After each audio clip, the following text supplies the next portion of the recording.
తదిత గ్రామము నన్ను జన్మించి జగన్మాతగా ఆవిర్భవించిన శబరిమాత 1997లో ఈ గుడి స్థాపన చేస్తూ ప్రథమ వార్షికోత్సవం అమ్మవారి కమలంలోచే ప్రారంభించబడింది.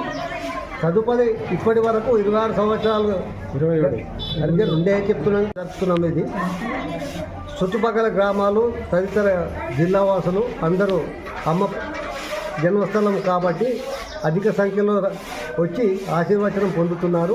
మా గ్రామానికి కూడా ఇప్పటి వరకు అమ్మ ఆశీస్సులతో ఎలాంటి ఇబ్బందులు లేకుండా అందరం సస్యశబలంగా ఉంటున్నాము. అదే ఉద్దేశంతో అమ్మవారి కార్యక్రమం జరుపుతున్నాము. అందరికీ కూడా మంచి ఆరోగ్యాలు ఉండాలని చెప్పి అమ్మవారిని అందరి సమక్షంలో ఆలయ కమిటీ గ్రామస్తుల తరఫున అందరము ఆశిస్తున్నాము. అమ్మగారి ఆలయంలో జరుగు కార్యక్రమాలు ప్రొద్దున 5-10 నిమిషాలకు పారాయణం స్టార్ట్ అవుతుంటుంది.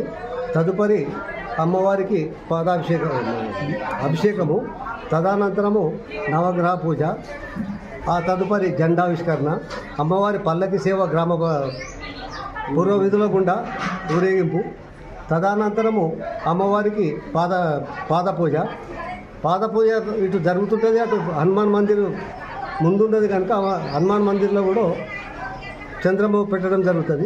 ఆ తదనంతరము సత్యనారాయణ వ్రతము, ఆ తర్వాత అన్న సంతర్పణ కార్యక్రమం జరుగుతుంది. పూర్తి స్థాయిలో వచ్చి ఇతర గ్రామస్తులు అందరూ కూడా అమ్మవారి కృపకు పాత్రలు అవుతున్నారని చెప్పి మా ఆలయ కమిటీ తరఫున ప్రశాంత సాయంత్రం కూడా తదనంతరం భజన కార్యక్రమం 24 గంటలు నడుస్తుంటుంది. చుట్టుపక్కల గ్రామాలు కాకుండా తదితర జిల్లాల్లో రాష్ట్రాల నుండి కూడా కళాకారులు కళా వైభవంగా నడుస్తూ ఉంటుంది. రాత్రి వరకు రేపు పొద్దుటి వరకు కూడా భోజన కార్యక్రమం ఉంటుంది. రేపు అమ్మవారి ఓడిబియ్యం పోస్తారు భక్తాదులు, అది కూడా కార్యక్రమం తెల్లారి రేపు ఓడిబియ్యం పెట్టి ఈ కార్యక్రమాన్ని రేపటితో ముగిస్తాం.